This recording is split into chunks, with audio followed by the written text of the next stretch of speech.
Welcome to the Craftsman Online podcast, the only 5-star rated Masonic podcast endorsed by the Grand Lodge of New York. Any opinions, thoughts, or viewpoints shared during this program are that of the individual and do not reflect the official position of any Grand Lodge, appendant, or concordant body from which that member may hail. I'm your host, Brother Michael Arce, co-founder of CraftsmanOnline.com, and you've joined us for an episode of Taoism and Freemasonry, or is it Taoism and Freemasonry? We'll get to that soon.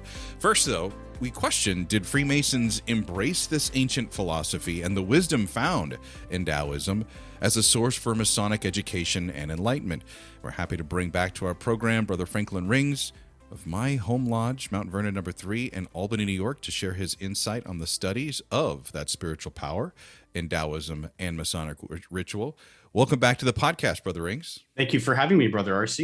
It's always a pleasure to see you, and it's always a pleasure to be on the podcast. Let's start with the first part, because I asked you this before we got started. Is it Taoism? Is it Taoism? Is this another thing that I'm saying wrong? Great question.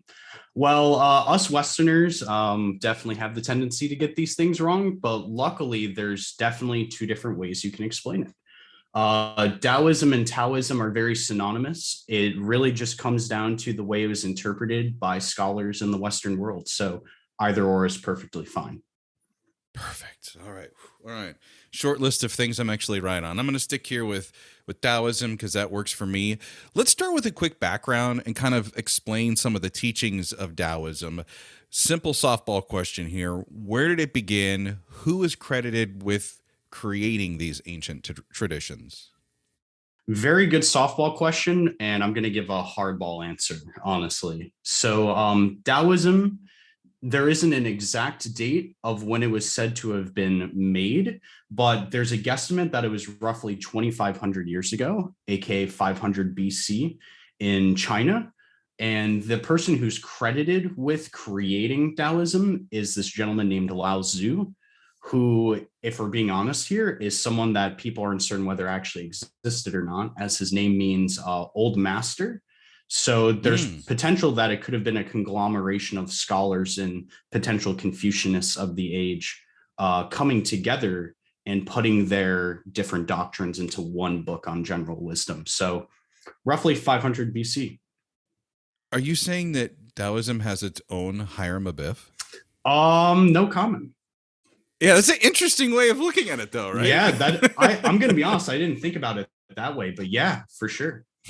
All right. I can see we already got some, fits here of things kind of coming together. Sometimes when the universe speaks to us, we just listen. And I have to say, as a bit of an outsider, I've heard Taoism a lot, especially, in my connections and relationship with you. I would say I'm more of a Sun Tzu Art of War guy who came around much after all of this was beginning. And so we have competing like ancient Chinese philosophies and wisdom here. But I'm excited to learn more about this, and uniquely because you're in the situation where you are one of the enlightened ones and that you are aware of Taoism and some of the principles and the philosophies. Like, for example, Taoism is reported to have 3 phases of spiritual power: the awakening of the soul, the transforming of internal energy to a physical form, and then strengthening your energy to heal others. If you follow that, you're sitting here going, oh, with the 3 degrees in Masonry, I can kind of see how that would come together. But when did you first realize and start making some of these connections between Taoism and Masonic ritual? Well, one of the first things I can think of right off the bat is honestly self-improvement. It's a very important part of what we do as Freemasons. And that's definitely something that's implicitly pushed into flow as something, as a principle. So there's a lot of different connections I can think about. I would definitely like, what's a good one to touch on? I do like the duality in a lot of ways. That's one of the first things that comes to mind. So you have the sun and you have the moon when it comes to the setup of a lodge and in ritual. And that's very dualistic, which you see a lot of inside of Taoism and Taoism. Interesting. Okay. And is it kind of the balance between the two? Like almost like if you were to examine it like blessing and curse, or, black and white, like in that way, positive, negative? When it comes to Freemasonry, I imagine it as complementary, which is kind of how yin and yang in the school that got pushed into Taoism is explained. Yin and yang are opposites, but they're also complementary in the way they work together. And you can see that with some of the officers and roles and the way they're represented inside of the lodge. Hmm. Interesting. Okay. And when did you start making these connections? Was it when you first visited a lodge, right around the EA, when you were obligated as an entered apprentice? Was it honestly could have been sometime later when you actually started studying the ritual and your proficiency, or did it kind of hit you now as a master mason and you've had some time to come into lodge? Taoism is something that has a ton of principles, and I try to think about them relatively regularly. So I like to think the pieces have been coming together as I've been going through the process. But I want to say it was probably sometime around my second degree after receiving that, and then thinking about the work that needs to be done in order to improve myself and really begin pursuing those the quadrivium and the trivium. So It was interesting you said that. I found during my time as a fellow craft as well is when I started seeking other traditions or religious influences or cultures, mainly because you can pick up in our ritual. It seemed to move through time almost, or that concept of like flow, but in a different way. So for me, I was picking up on a lot of like Buddhism principles in the fellowcraft degree, especially when we talk about the obligation and taking care of other people, and how do we deem somebody worthy? That whole concept, and it really made me go pick up, the Buddhism for Beginners book and start getting into that, and then built on to even picking up books on the Dalai Lama or written by the Dalai Lama to further understand the concept of seek to understand. That's excellent. Which I know is completely different than Taoism, but it's one of the ways that it has really impressed me with Freemasonry. It's one of the things I enjoy about it is that while our ritual is just steeped with biblical references and some would say heavy Christian overtones, you can find influences from other cultures and traditions if you open your mind to it. Certainly. Oh, absolutely. And that's a great perspective to have, honestly. And I think I definitely got that coming out of my second degree as well. Like just recognizing there is so much more out there than maybe your individual lens thought was out there before Masonry. But now that you're in there, you recognize, oh, wow, I should really begin exploring other things and other disciplines. One thing I want to talk about is it's a word that is not used at all in our ritual anywhere, and that's magic. Although magic, and we would spell it MGIC, but I've seen MJIK or MAJIC. That's a word that is spoken and written several times in the Taoism tradition. How do you define magic, and can you give us an example of how magic works? So, magic with a K is very, very difficult to explain, especially in my novice understanding of it. But magic is really all about trying to have something happen in the world through the action of your will and intent, if I had to try and summarize it in one sentence. So, when you think about it through the lens of Taoism, and an example I could give, honestly, it falls into one of the principles of action through inaction.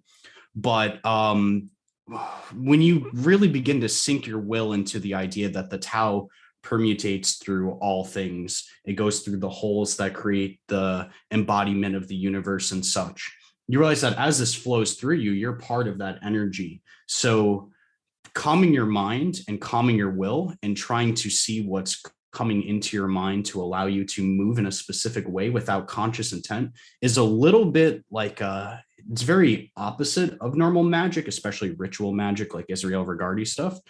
But when it comes to Taoism, I mean, I can't think of anything more magical necessarily than letting the Tao completely move through you, then move through your decisions and being one within that regard. So So a lot of it is also looking at magic, because I think, unfortunately, some brothers, when they hear the term magic, they think of birthday clowns and David Blaine, maybe.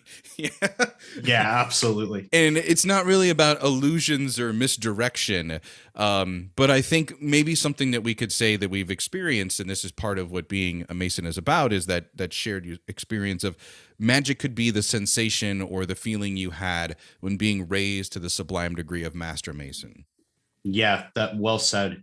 Yeah, I think honestly, magic, I couldn't agree with you more. Magic is probably one of the most misunderstood and like thrown around words when it comes to a variety of things.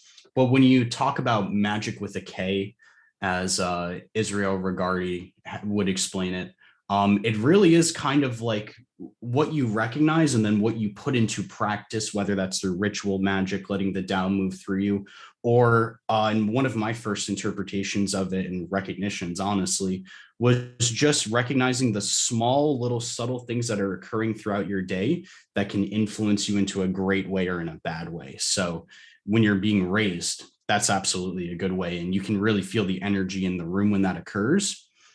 That's pretty magical. Mm. So then the other part of it would be magic would be the feeling that you may have had go back to that first night as an entered apprentice stepping into a lodge room for the first time, and the condition of how you were prepared and even dressed and how you were first received when you came into the room, and that feeling of almost nervous excitement, maybe a little terror feeling, a little fearful as to Mm-hmm. what did I get myself into, where am I going with this, the unknown, right? Would you say that's also a part of the magic that could come in masonry? Ritual magic is definitely something that's like permutated through Western culture for um, at least a couple hundred years now, at the very least, to my knowledge. So I think there's little things that occur throughout our ritual that could subsequently be put there specifically to be magical, and the practitioners and the people who are involved might not even necessarily know that it's occurring. So I would personally agree. Yes, I Hmm. definitely would say so. Um, there are many points throughout our ritual, and especially when you look retrospectively and you think about how you feel and how you felt in that moment, that's very magical. Now you're speaking my language, because I think a lot of us have wondered, well, why, when we go into a room, are we conducted a certain way? And why is Mm-hmm. our body positioned in certain manners? Or why are we putting our hand here or doing this or doing that? Why? And we're told that it's part of the ritual. And I think when you hear of ritual, especially as an outsider, you're like, ritual? What are they, like sacrificing somebody? Like what's going? Mm-hmm. I always think of that scene from Indiana Jones and the Temple of Doom, where bad things are going to happen. Um, and that is, Absolutely. Yep. that's a mindset that people have of ritual. That's kind of a rite that's being performed. But in Freemasonry, our ritual is, I would say it's more of a measured way of conducting and performing a ceremony, or like a rite of passage, that doesn't have the eating monkey brains or pulling a live heart out of somebody or all of the theatrical parts of it. Right. But you always wonder, and I think every brother has to, as you're going through that experience, like, why? What's the significance of this? There has to be something that's here. It's just not a way to entertain me as I'm going through this process. One of the things that immediately occurs in my mind is the symbolism from a multitude of like your positions and the way you stand and the signs you might give and things like that. I think symbolism is very, very, very important in your mind when it comes to magic. And in that regard, when you see people in certain positions and you maybe study a little bit more and recall what those positions may mean, or what, authors may have intended for those to mean, that's when you can really start to see where your mind and will could be pushed into those directions of understanding. Before we get to the next big question I have about Taoism, because you've mentioned the word a few times, and it's one that I think is just so powerful when it comes to the practice, I'd like to get into the practice of itself for those of us that are not familiar. Um, is this Can you just walk us through kind of your daily routine from when you wake up? So Christians would say, hey, I wake up, maybe I say a prayer, I go through my day, I maybe have a line of devotion or a piece of scripture or something that's like inspirational to me. I pray before meals, Mm-hmm. I pray before I go to bed at night, and then on Sunday I go to a service, at a holy house with other people in a congregation. How does one practice Taoism? That's a very good question. So, Taoism, I think, as I've mentioned earlier, is very much about flow. It's very much about trying to take action without putting in as much conscious effort as possible. because the Tao moves through all things, it moves through you, and just needing to let it move you is all you need. So when it comes to me, I personally try to start my day every day, within like the first 15-20 minutes of waking up, by meditating. Not in necessarily any like Taoist manner, but I always try to clear my mind of any of the junk that could be coming into it from the preceding day or week or such, and really take a moment to be mindful of what are the thoughts that are coming into my mind and how they could potentially affect me throughout the day. And I try to clear that, or meditate and ponder on why those things are reoccurring. Hmm. And that's probably the most like powerful practice I do, if I'm being honest with you, throughout the day. The morning's a very important part of your day, but I will find in the evening as well.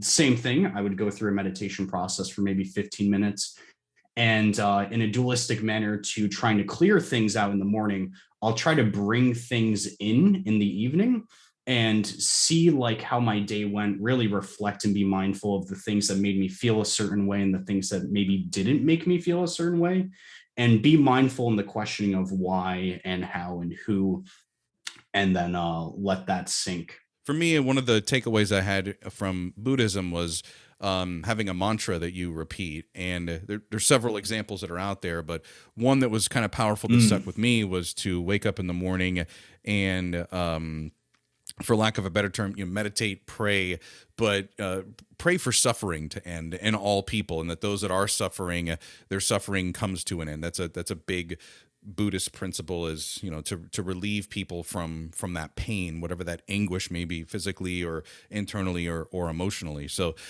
that was special, and you did it again. You mentioned the word, so I got to get to this one. Hard not What to. is flow? It's the shortest question I have, but I think it's going to be the longest answer. What is flow? It's really hard to tie flow as one particular thing, but it's almost like a state of mind, is how I think a lot of athletes and people in athleticism have described it. It's really about not relying on judgment or bias or conscious action to dictate your own action. It's about being one with the Tao, which is obviously like a very generic description, but it's very hard to funnel it into like words. It's very much, I think that once you feel it and you experience it, you're able to replicate that feeling in your mind and then seek it out. But it's definitely Hmm. all about lack of action from your stance, meaning like using your will and your judgment and maybe what your ego in the sense of who you are is, not letting that move your action, and more or less get nice and relaxed, sink into the moment, be very, very present, not let the anxiety of the future, depression of the past, like decide your actions, and allow the Tao to move you. And yeah, that's honestly the best way I could think to describe it at this moment. I hope this doesn't offend you in any way, but just I doubt it. to hear you describe it, it sounds like kind of a piece of like the Force that Star Wars fans would be familiar with, and also something you might hear out of the Matrix when it comes to Neo. And is that fair? Like trying to visualize that? Absolutely. Yeah, yeah. As a avid Star Wars nerd, let me preface that with that. You can definitely see a lot of synonymous principles between like the Force per se and Taoism for sure. The Tao is said to first and foremost be nameless, and so to name the Tao to begin with is already quantifying something that is unquantifiable. But the Tao permutates through all living beings. It permutates through the entire universe as a whole. In fact, as described earlier, the Taoists believe there are very small little holes in everything in the universe, and that is what the Tao moves through. So it's like the wind. It's like an energy that is usually invisible and you cannot see, but you can see the Tao through the way the universe moves in motion. And that's very similar with the Force. The Force moves through all living things, and people try to use it for their own principles and their own will. So it's almost like in Masonry, I think we try to quantify that and I don't want to say spiritual feeling because immediately people think Hmm. spiritual and they equate it to a religion, and I'm really trying to remove it from that tradition itself. But it is Sure. is a thing that you can't see that can flow like the Tao, and what Yes. the flow Hmm. is, and so we call it light, right? And light has a lot Hmm. of, I think when you talk to brothers esoterically, they'll say, oh, well, light is information. Hmm. Yeah. There's one example where we're told, the source of all information and everything you need to know is actually found within the pages of the volume of sacred law, Holy Bible, whatever your jurisdiction calls it. Whatever that great sacred book is, actually, that you took your obligation on. It's everything you need to know is supposed to be inside of the pages of that. So that's one example of it. But then the other thing is that you can't say the word because it doesn't have a word, which is Hmm. also a debate that listeners of this podcast may have heard Brother Nagy and I get into several times about the master's word or the lost word in Freemasonry, and that it's actually something you can't say. It's something that you perform, that you do. It's your actions, so to speak, of being a Mason, for lack of a better term. So I think that's a thing, but it also for those, and that's a way to explain it for those that are trying to attain it, right? So then on the outside, when you see someone who has obtained the flow or control of it, or dare to say some sort of mastery of it, you watch them and it's almost like their life, and I'm saying this in a gentle way, their life is almost like trouble free, and Mm. perhaps you'd even say like worry free or stress free, where they just seem to be literally flowing through things. Like it's a game that's all been played before. They know the outcome of the game and they're not freaking out about anything. Yeah. Oh, that a lot of good things touched upon in the latter half of that.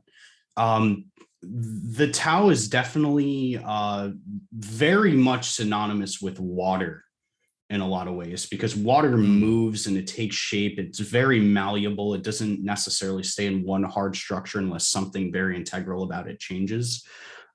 So I would say, I mean, there's a lot of similarities between Stoicism and Taoism when you think about the way they go about doing things in that regard. And yeah, it immediately makes me think the Tao can't be necessarily mastered in that regard. It's all about acceptance and not necessarily acceptance in I don't know the synonym off the top of my mind, but you're not like allowing bad things to happen, but it's more like you're not pushing your will into things you don't necessarily need to very specific.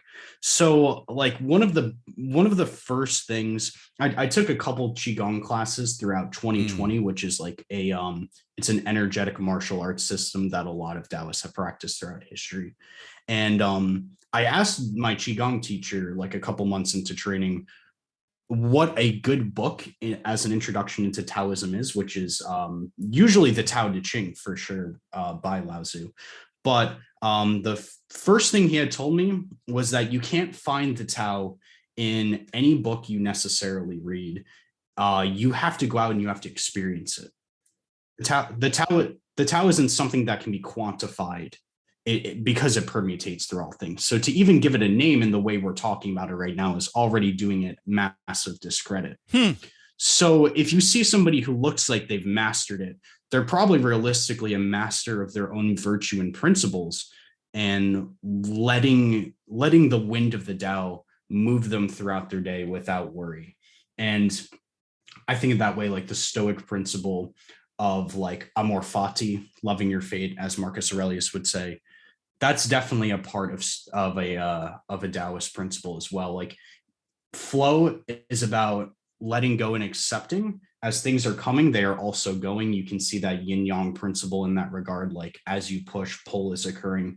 So if you're going about your day, maybe this person doesn't seem as distraught over the bad things going on in their life because they've recognized that that's pulling them in a place and maybe they're pushing into another place. So there's action going on, but it's not necessarily seen outwardly in that regard. So you also mentioned, I think, unfortunately, many Americans would say yin and yang instead of pronouncing it the proper way that Yeah. you said it. But we get an example of that on the floor in many Masonic lodges. Usually it's the black and white tile. For lack of a better term, it looks like a chessboard or a checkerboard, depending on how you want to visualize it. And there's many explanations about what that could mean. There is even in our ritual, and Freemasonry establishes that idea as well. When you came in and saw those black and white tiles or that floor, what went through your mind with flow? Yeah. Oh, with flow. Yeah. Well, I can tell you, the first time I stepped foot into the lodge room, I was definitely very taken aback for sure. But to see the trestle board to begin with was almost it was almost calming. Like just knowing that the principles that I had spent so much time on and wasn't necessarily expecting to see could be seen in these little like black and white squares underneath the altar and such. So it was very calming.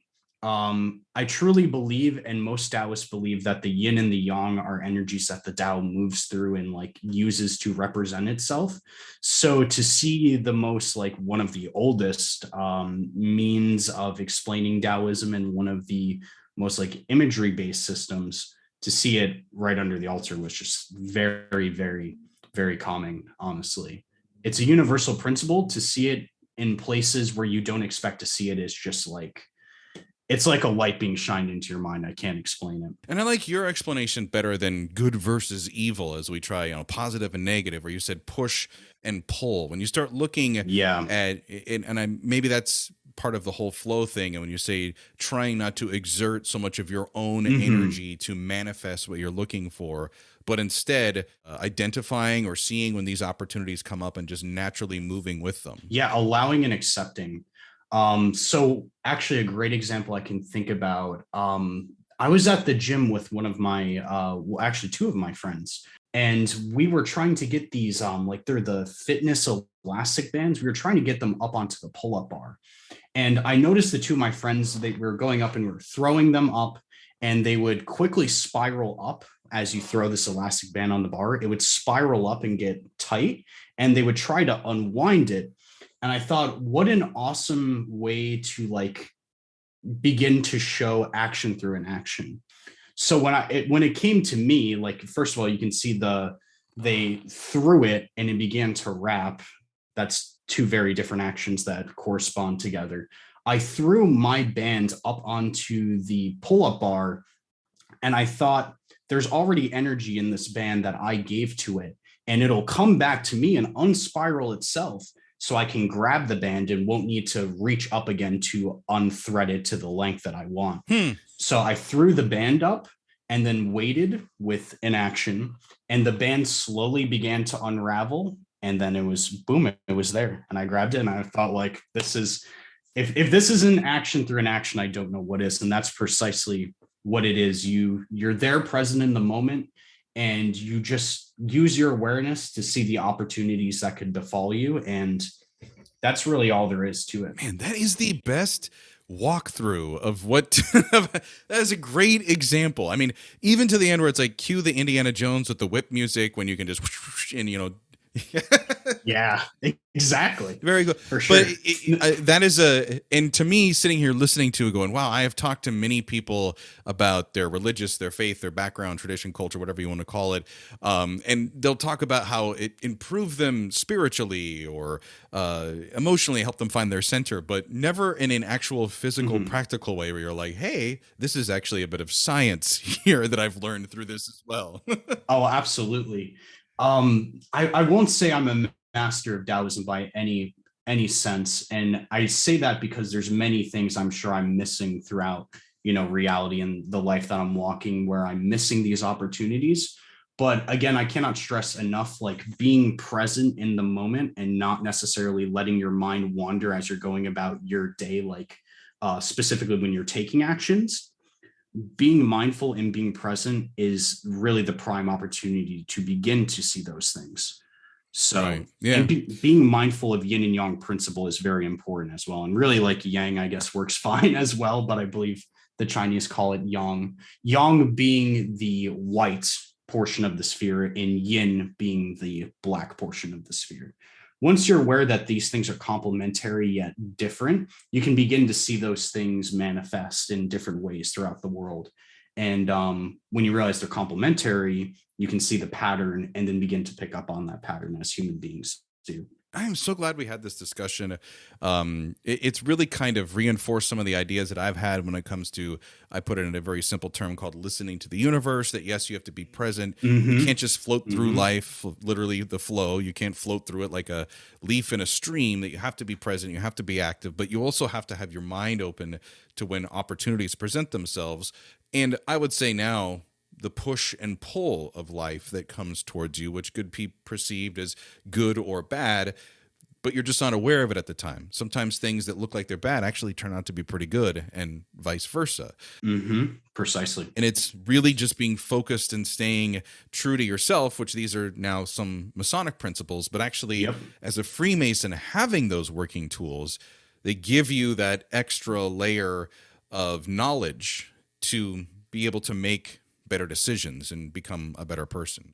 We've touched on this a lot in our conversation, and we haven't used the word yet, but enlightenment is one that I think fits when it comes to flow, where we're trying to go with Taoism, and also in Freemasonry, we say we make good men better. In the Tao Te, am I saying that right? Is it Tao Te Ching? Tao Te Ching, yep. Or Tao Te Ching. Dealer's choice. That refers to the concept of the evolved man, and that should be our goal, is to become an evolved man. In Freemasonry, we say we want to become a better man, or a complete man. What's your explanation of enlightenment when it comes to the pursuit of becoming a perfect individual? Because that's a dangerous concept. Even in Freemasonry, we talk about the perfect ashlar. That's the first thing that comes to mind, is the rough ashlar to the perfect ashlar. But there's a phrase that I've learned from my training that is like almost perfect just doesn't exist. Like, as much as we try to attain for it, perfection is something that's like amidst the gods, like even sometimes not even there. So it's really all about doing what you can to make yourself better in the moment with what you have. So in that regard, the Tao can help you if you, again, sit for a moment and be mindful. Things will just come to you in ways that you couldn't have thought about before. And that's the Tao moving through those holes within you, pushing you into a direction.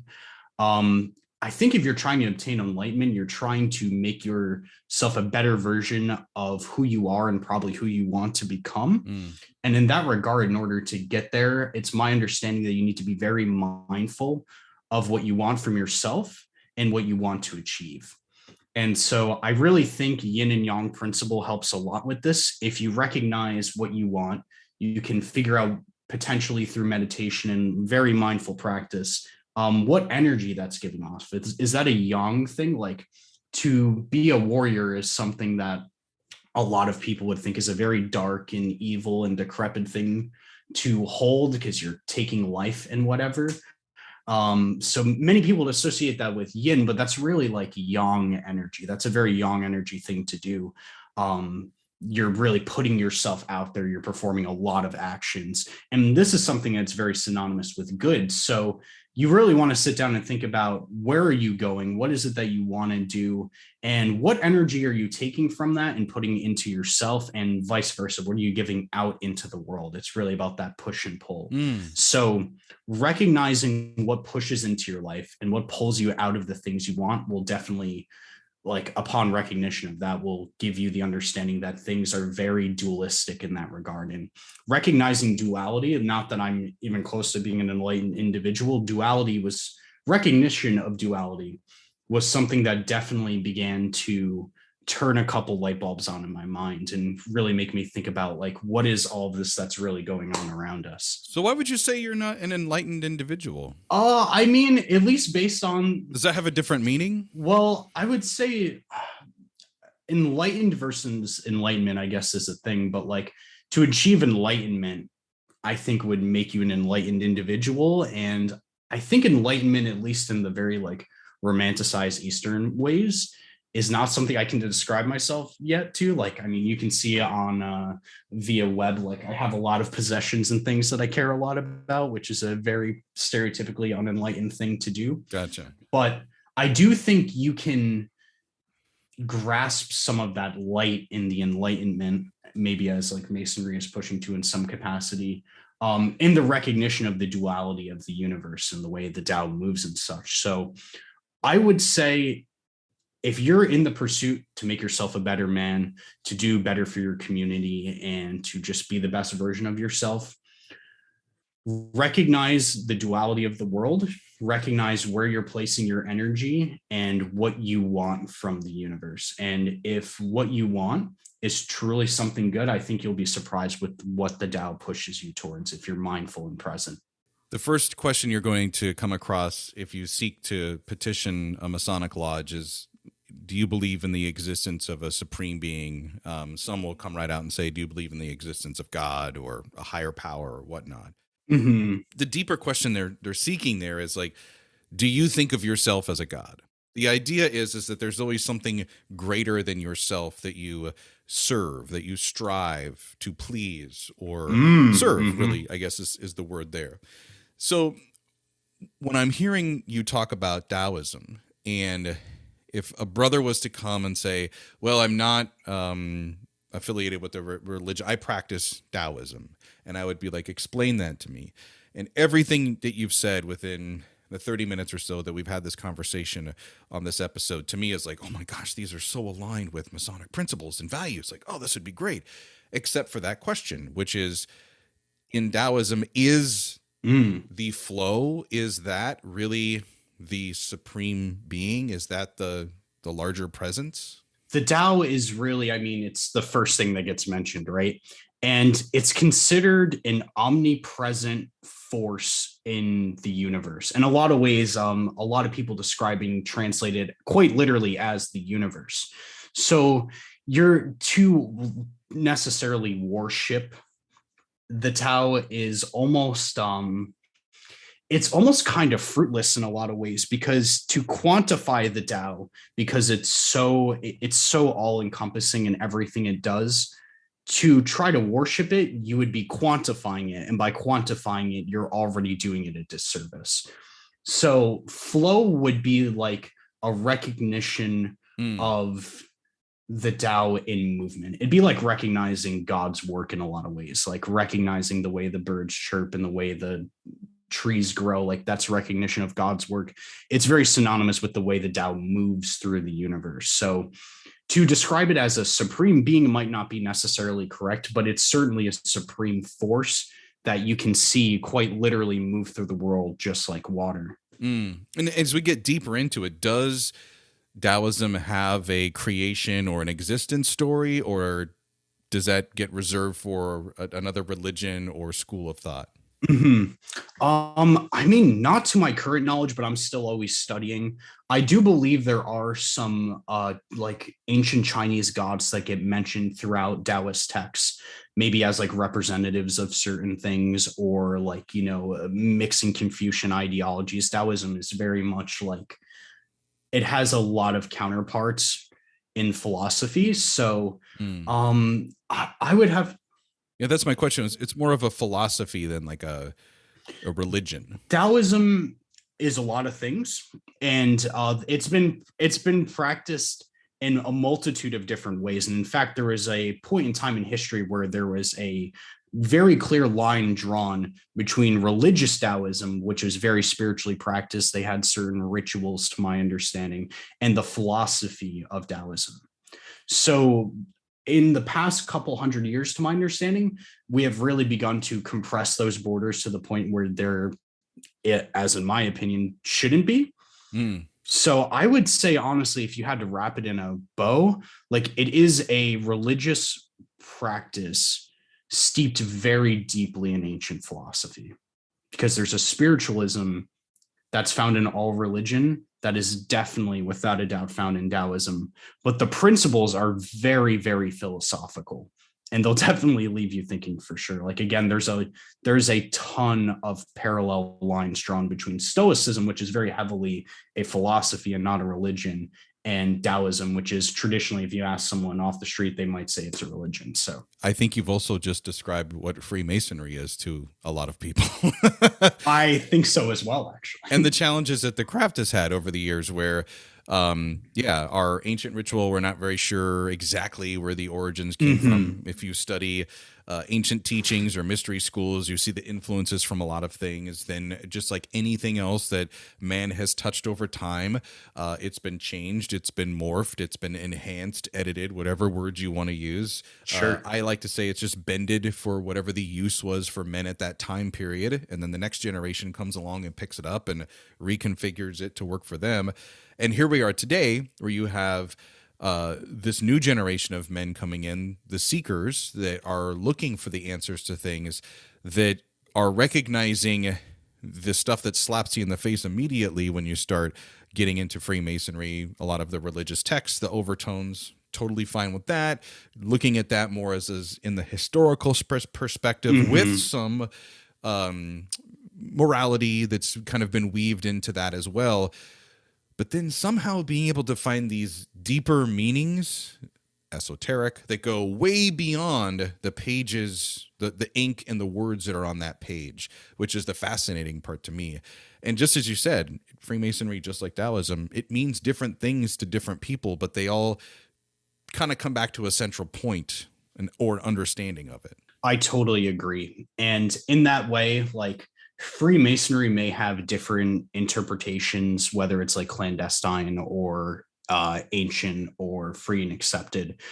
It has different interpretations, but there's still core tenets that everybody can believe in, agree upon. And I think that's definitely been the case with Taoism throughout the ages.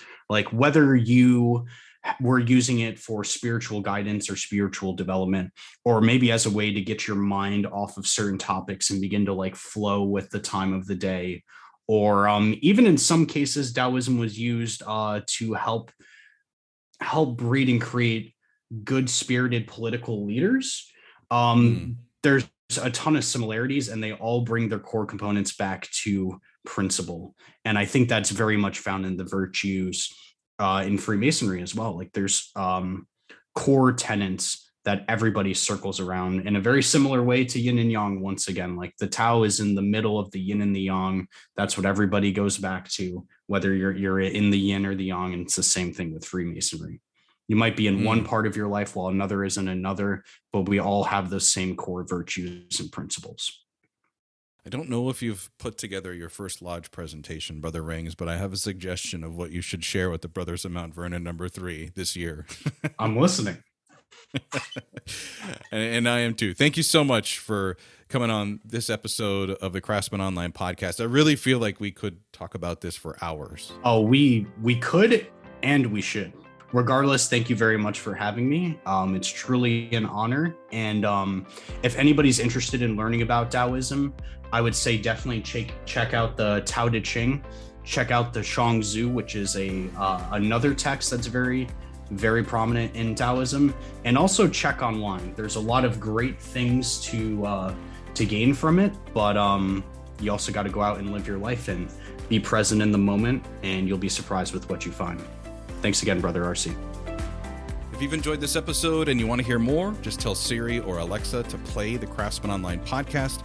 We're available on all streaming platforms with new episodes every Monday morning. Until next time, let peace and harmony prevail.